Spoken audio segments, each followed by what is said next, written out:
Hello everybody, Mark here, and there we go. I think you can see me there. As I'm talking, I'm distracted by a lot of things on the screen, but I'll try and get around it. Today's, let me do a couple of shout outs to a couple of people. One in particular, today the shout out for Pickle Rick, who is the inspiration for this video. He writes that he had a bad experience in a pub. He was having a turkey dinner, service was naff, food was a bit rubbish, and he wrote that to me and asked me if I had any good or bad experiences in restaurants, that and perhaps I could do a video and perhaps have a little, tell you about it, have a little rant, and I thought, right, well, with an invitation like that, I've made some notes of plenty of ranting material here. Anyway, so before I do that, let me do a shout out to a new sub. His name is James. There we go. Only James, no surname, no nothing, just James. Which is kind of, it's a short, actually, compared to some of these other people I'll be doing shout outs. They have long, anyway, but he's, so welcome to you, James, new subscriber. Thank you. Now, good and bad restaurant service. Now, I used to eat quite a lot in restaurants. I do particularly like carveries, because you can pretty much eat, well, you can eat as much as you like. They give you some meat, and then you just go like mad with all the veg, the potatoes, cabbage, carrots, all the veg. So I like those. They're normally quite good. There's occasionally you get a bad one, and also the chinks as well. They do quite of you go to a Chinese restaurant, they do all you can eat buffet, which, let me tell you, I really go to town when going in there. I sort of take myself steady and get as many plates down me. And yeah, I mean, I've had good and bad. Let's see, full service in restaurant, chink. Yeah, there's bad service. Now, the things I can't be closer. The things I look for, as a customer, I don't want to be messed with, right? When I go in. Here in Milton Keynes, I've mentioned I've lived in Milton Keynes here. There's a Chinese restaurant up at the city centre, which I think has shut down now, last time I looked. But they were bloody terrible. Christ, I mean, the food was good, okay, but you couldn't even walk past the shop, the restaurant window, without them jumping out of the door and, trying to beckon you in. You're just carrying your shopping, trying to get past the door, and, they'll be, oh, yeah, you're in there, come in. We got a table for you, yeah, you're all right, yeah, get on it, I've stood there, I've actually stopped at the window, and I'm reading the menu on the window, and they've been beckoning me through the window to come there. Oh yeah, the door's down here, just go down there, round the corner, that's it.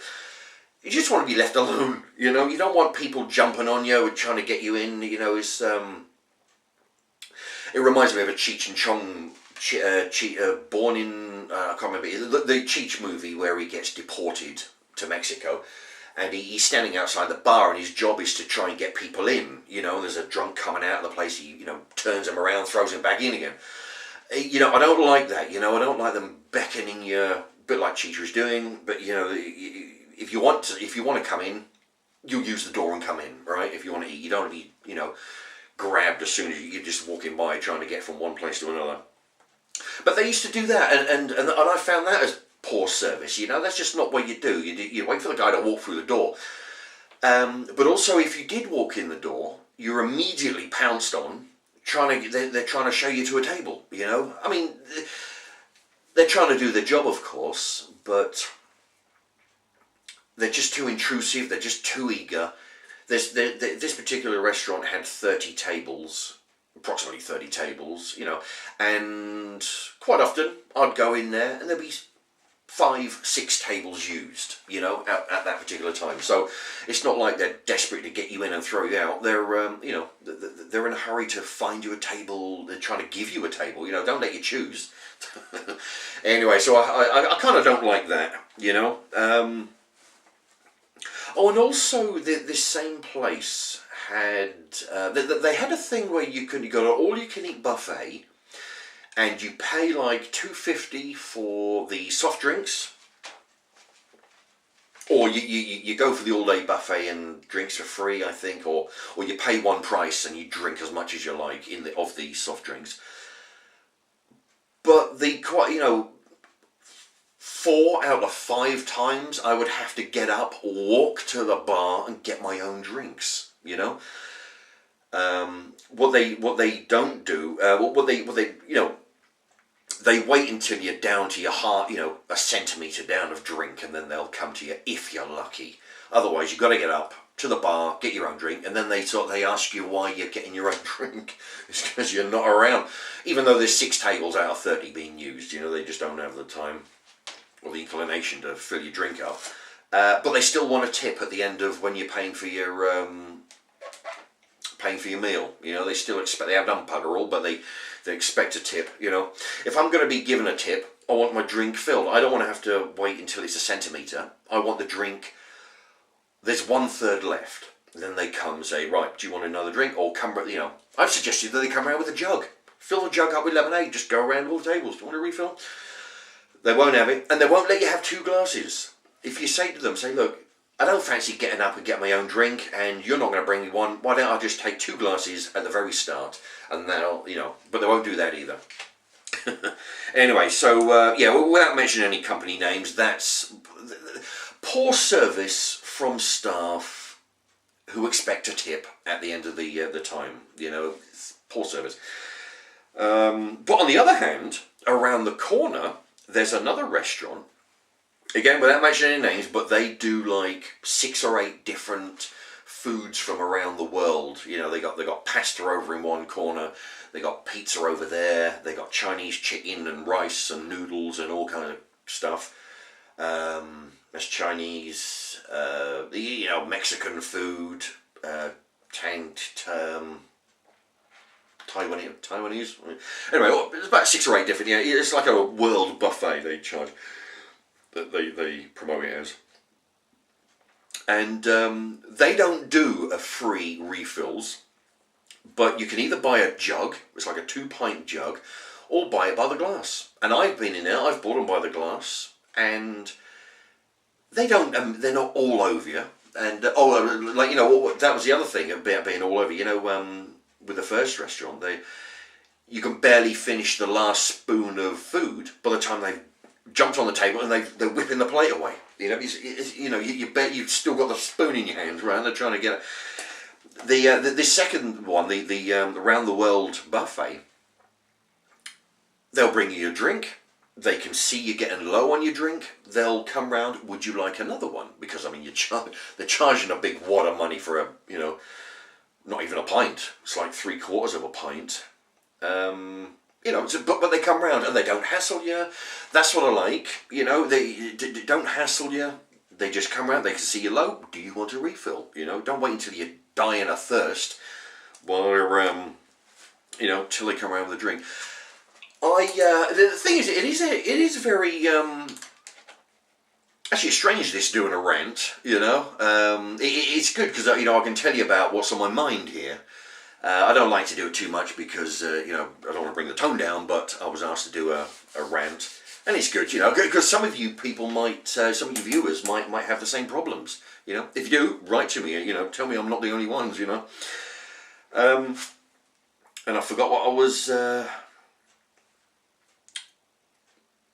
forgot what was going on there, yeah. That'll teach me to digress, won't it? Now, and they just bring you drinks, and you're not dying of thirst, but you're down to your last couple of inches and of lemonade or so, and they'll ask if you want another. Because it's in their interest to keep you plied with drinks. They don't want you to run out. But it's good. They just leave you alone, and then you've got time. You've got time to sort of stop. You've had a lunch. You just want to sit down, have a bit of a rest before you go up and get another plate, like as many plates as I can manage. But yeah, they don't whip the plate away as soon as you're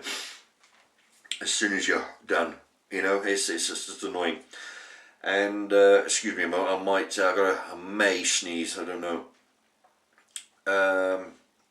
Yeah, bad stuff. Let me tell you, I don't want to go into detail too much because I don't want to get sued. But I've actually done some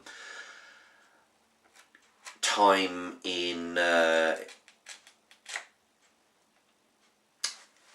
Let's just say one of the two big fast food burger restaurants. Okay.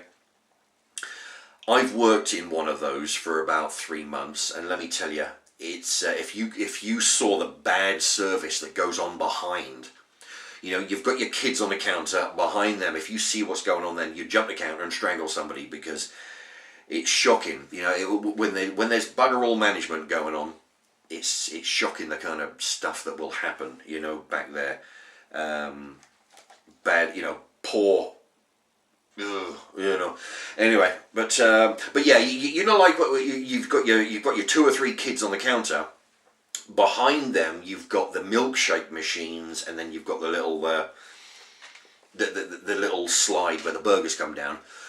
That actually covers the people. That stops you seeing what goes on in the back. Let me tell you, and if you knew what would go there, you'd jam your foot up somebody's ass. If you you know, it's yeah. I don't want to get into too much detail about it. I don't want to get sued or nothing, but yeah, another example of bad service. Now this is when if I go to McDonald's, I'll mention their name because I don't care. I'll go to McDonald's, and you know when you get like. What really gripes me with a bad service everywhere, when you get dozy kids, and there's a reason why they have dozy kids working on the counter, because they can pay them less than minimum wage. As soon as they hit I think they hit 18 or so, they got to pay the minimum wage, the same as an adult. But I think it's 17, and when they're below that, they can pay them something in the area of like $4.50, something like that. Is less than what an adult. Their minimum wage is less than what an adult minimum wage is. So that's why they have silly kids, you know, working the till, because they can pay them pretty much half as. That's why they don't have adults, because you've got to pay them, you know, more money. But yeah, my gripe with this service. I don't know if you ever have this. You know. I'm English, okay? If I go into McDonald's and I ask for a drinking chocolate, right? And it even says that on most of packaging now, drinking chocolate, you know? The Americans call it hot chocolate, and that's great, you know? But I'm in England, I'm an Englishman. I go into an English McDonald's and I say, I would like a hot drinking chocolate. And they look at me with bemusement, right? Do you want a hot chocolate? I say, no, I want a drinking chocolate, right? So then, of course, they've got to go around and ask a manager what it is, what a drinking chocolate is, right? Being that they're English themselves, some of them, you know, it does not compute in their head that drinking chocolate and hot chocolate are the same thing. They have to go out and verify it with somebody out in the back who will tell them, look, it's the same thing, get out there and get his money, right? To a kid, it doesn't register, you know, and that bloody annoys me, and especially being corrected that way, you know. If I'm being particularly annoyed one time, yeah, I remember one time I went in and said, look, let me have a drinking chocolate. And she's saying, would you like, you know, you mean hot chocolate? I said, no, drinking chocolate. Oh, you know, and she's like, hot chocolate. I said, look, I want nothing, right? Just give me my cheeseburger and a drinking chocolate. I don't want nothing else. You know, I don't want nothing but those two things. Okay, that's it. You know, and it I don't know. It does annoy me. It's just these little things that annoy me. You know, the kid knows I should know what I'm talking about. A drinking chocolate. You know, it's on the box. Gherkins and pickles. You know, I worked at Burger King and it actually says gherkins on the packet. They have them in like they have like oh Jesus, there must be 200 slices, say, in a big plastic bag. The thing must weigh 1 kilo. And it says on it gherkins. But you go in there and ask for extra gherkins, they don't know what you're talking about. They insist on calling them pickles, which is the American, which is great, but I'm not an American. I want gherkins, And they look at you like you're an idiot, and you say, look, I've actually got, look, the little round discs, the green things, and say, look, that guy's got them on his, look, so, and I can see the guy in the back making a burger, so look, see him. It, that really gripes me, It, they don't know the difference between a gherkin and a pickle, even though it says gherkin on the packet, which they handle every day. Let me see, hot chocolate, drinking chocolate in McDonald's, carvery. Yeah, I mean, there's a carvery where near where I am. It's in a place called Bletchley, which may sound familiar. It's the Bletchley code breakers back in the war. That's famous for. Yeah, there's a carvery. I mean, you try. It's really difficult to get reservations in there. I mean, I may sneeze. I don't know. I've got that sneeze. I may come back. Yeah, I mean, this carvery is very popular. You try to get a reservation in there, right? You go in, you got like a half an hour wait. You're gonna sit around. Don't know why. I mean, the food's pretty good, but nothing to queue up down the door for. I don't know why they're. Maybe it's the only one around. But by the time, on the odd few times when we have got managed to get a table, because you go in, you say, right, well, it's gonna be 40 minutes. You say, no, sorry, I'll go somewhere else. They cover my gripe there is, with the service, is the chef insists on putting basil on everything, not just the meat, on the potatoes, on the carrots, on the cauliflower, on the Brussels, on the cabbage, on the peas, everything has basil on it, and you ask the waitress and she said, oh yeah, it's just what he does. But you see, I'm, unless anybody wants to know, I'm 47, right? I'm 47 years old. I'll put my own seasoning on my own food, okay? I don't need the guy to literally put it on every item on the carvery. Pretty much without exception, I mean, he's on everything. I'll put it on, which is why you see me making a burger here, I don't mix pepper, and I've got seasonings up here and stuff. I've hardly used any of this spicy Italian. I virtually never put seasoning in the food when it's cooking. I'll put it on afterwards. I'll taste it. Taste the burger. Yeah, it could do with a bit of salt. I'll put some salt on it. I don't need the chef to do it, and I don't need anybody else to do it. Not at my age. Which brings me on to the last one is what annoys me about when you go to a chippy, with few exceptions, even, I mean, if you're asking for chips and, say, sausage and chips, fish and chips, fish cake and chips, they'll say, do you want salt and vinegar on it? And some people, yeah, go ahead. And they'll just throw some salt and vinegar on it and you go home. I mean, me, I don't. I figure if I'm going home and eat, I'll put salt and vinegar on then, right? But quite often I'll go in and I'll ask for it to be open. It's, in the old days they made a cone out of the paper. Now it's styrofoam plates with a folding lid on it. So it's obvious that when you ask for that you're going to eat it straight away. You're not going to take it home. You don't need it wrapped up. You don't want to put it in your bag. You're going to eat it there and then. But they insist on holding it, and they've got this salt in the like this. They're paused over the chips. Would you like salt on it? And he said, well. And I say to them sometimes, how much salt do you think I need in my diet? And they're like, well, I don't know. No, that's right, you don't know, but you're going to guess, right? You're going to put what you think I need in my, at my age, I've sort of, I'm not controlling my salt intake as such. I just don't put a lot of salt on my food. But, being the age I am, I don't need a guy or a woman or kid to put salt and vinegar on my food. I mean, what the hell? I'm not 5 years old. That annoys me. That is service that I dislike, really. That gets me annoyed. It's I'm going to eat it now. Just put it. And when they ask you, do you want salt and vinegar? You know, I feel like saying to them, you know, just put it on the counter. If you see me using it, you'll have your answer. As simple as that. I'm a grown. There's this phrase. I'm a grown ass man. You know, I heard a phrase the other day. You know, I'll put my own salt and vinegar on it. I don't need a guy in the shop, which to me is annoying, and it's just poor service. It's basically, you know, it's like if I was in a chippy, I wouldn't dare say to a grown adult, would you like salt? Would you like me to put some condiment on your, you know, some on your chip? No, do it yourself. You're a grown adult. Here it is. If you want it, go ahead.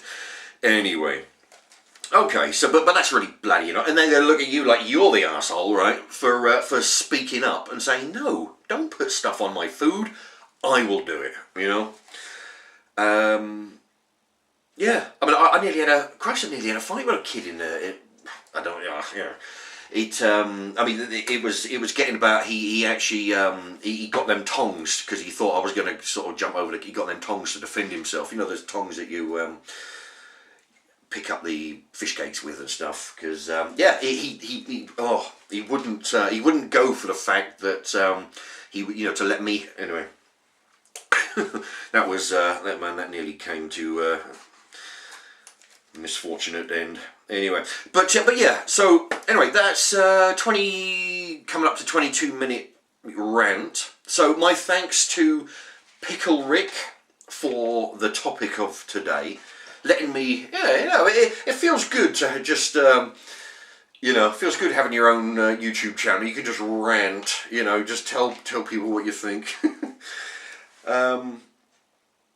Yeah, you know, because I mean, there's a whole. Oh, let me tell you, there's a whole bunch of stuff that annoys me out there. You know, I know I try and be an easygoing guy, but I don't like poor service. But you know, I actually talking about the restaurants. I actually tried to get a job once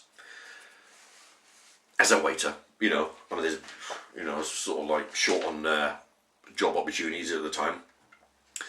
So anyway, but while I was in the process of applying for the job as a waiter, what I did, I went onto YouTube, and there's hundreds of videos. If you want to learn how to be a good waiter, the little tricks that you do, little phrases that you use, little mannerisms, things that you do to make you a good waiter. You know, like don't snatch the guy's plate away the minute he's put the last spoon in his mouth, you know.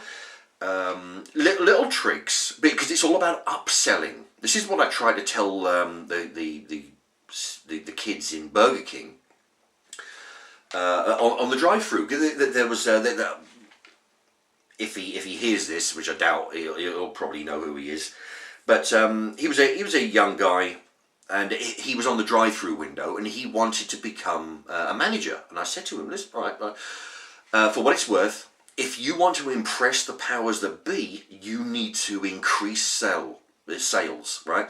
If you're on the drive-through window, find out what a daily amount of money comes through the drive-through window. And then what you do, every customer that comes along, they give you your order, right? Yeah, give me whatever the hell, and chips, right? Give me, and all this kind of stuff.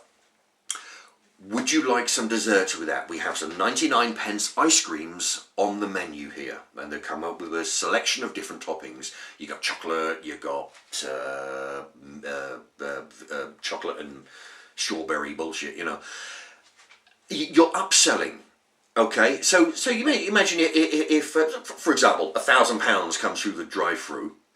You know. Say for, you know, every 100 people that comes through the drive-through, if you try and upsell, would you like an ice cream as a dessert? They're 99p. We can add that to your meal, no problem. Every 100 customers that come through, if 1 in 10 go for it, you know, that's an extra £10 every customer that come, you know, every 100. I don't know, but the point is, if he was to upsell, he would sell more items, make more money, and then they will look at him when, you know, seriously, when he wants to, as a promotion. If he wants a promotion, think, oh, well, the guy makes money. He makes more money than when these other goofs are running the drive-through, you know. So anyway, and I actually forgot where I was going. But yeah, you know, and that's what I one of the other things that I don't, you know, that really gets me as well. It's happened quite a lot. This is turning into a long rant. If I go into a restaurant, right? Tell me if I'm the only one here. Not a restaurant. If I go into a kebab shop, and I've done it. I've gone in. I finished work. I don't know what day of the bloody week it is. Right? I'm knackered. I'm starving. It's probably been raining, right? And I go in and say, "Oh, listen, give me a chicken kebab. Put some loads of cabbage on it. Don't be stingy with the cabbage. Bit of hot sauce. Okay, great. And then I pay for it. I wait for it. Receive it. Walk home. Get into the kitchen and find out I've got no chips. It's because I didn't order any chips because I bloody forgot." And the guy does not upsell. You know, a guy comes in with for a kebab. He doesn't say anything else. He says, "Oh, are you wanting chips with that? Do you want to make that as a bit?" "Ah, thanks. Brilliant. You saved me a trip by coming back, right? You thanks a lot." You know, the guy should know. A guy, you know, if you come in asking for a kebab, that you want chips with it. But when they don't, it's because when a guy earns a wage, like, you know, you got one guy that owns the place, and you got 4 guys who are just there for a wage. They don't care about customer service. They don't care about whether you have chips or not, which they should do because their livelihood, the shop staying open, you know, depends on their livelihood. But yeah, I mean, the times I've gone in, forgotten to ask for chips with my kebab, got home, found out, and then I've got to find something else for my dinner as well to go with the kebab, right? I've got to eat the kebab, and then I've got to cook something else. Lack of customer service, you know, they won't remind you, you know, they know you want chips. You've been here a bunch of times, even if you haven't. A guy walks in asking for a kebab, odds on, if you remind him about the chips, 9 out of 10 people are going to say, "Thank you for reminding me. Yes, I'll have some chips with my thing." Bang, upsell, right? There's £1.50, £2 extra in the till. You get enough of those, your job's secure, right? But they don't care. So yeah, when they don't actually give a crap about, you know, you as a customer. Anyway, so thank you to Pickle Rick for today's topic, and reminder that James, the new sub, shout out to him also. Okay, well, thank you very much for listening, and if you made it this far, it's 28 minutes now. Thank you very much. And yeah, I mean, if anybody has a subject that you know, I can rant about, go ahead. I can't guarantee that I'll be ranting about every topic that comes flying down the comment section, but you know, if you have something on your mind and you want, you know, if something, you know, if you have you know, I don't know, maybe I can, you know, put my 2 cents worth, and you know, that way you'd realise that you're not alone, assuming that we agree. Anyway, right, I better go. It's getting a long bloody bit. Okay, thanks very much for watching. Bye bye.